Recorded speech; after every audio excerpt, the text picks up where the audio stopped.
Welcome, ladies and gentlemen. And we are going back to ordinary level literature and new syllabus. Question number 11. The role played by Ngombe Fuel. He is one of the chief custodians of the tradition of the people of Byongong.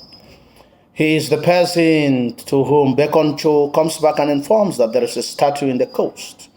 And he is the person who goes to the shrine to verify if their god is in its place. He receives Achebefo and tells him that their god is missing. He takes Achebefo and crosses the river of forgetfulness without the traditional protocol to show him the replica of the Akekewo, the place of their god. He summons an urgent meeting in the Ndi to inform the others that their god is missing. He bars the way so that the chief cannot leave the hall until the matter is put to an end. He takes them to the shrine and exposes the fake god standing in the place of their real god.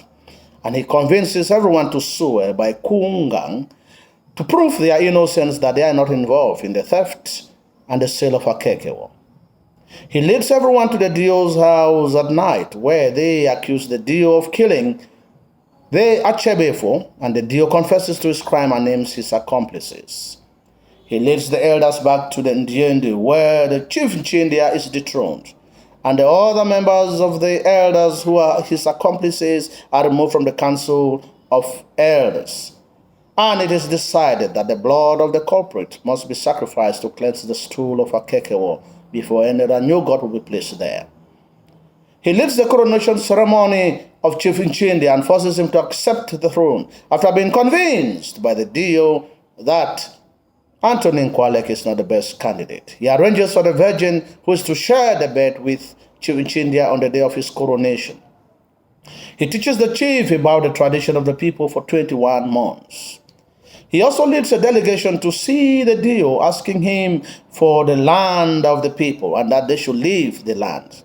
He also informs Chief Nchindia that Anthony had died a few months ago, and he convinces the chief not to go to Likume, but he does this in vain. He also refuses that Anthony cannot be given a proper burial because his name has been banished from the tribe. He reminds Nchindia of his mistakes, and he leads the sacrifice, which is meant to reconcile the chief and the people. And the sacrifice is offered. In effect, we can say that it is through Achebefo that most of the main actions in the novel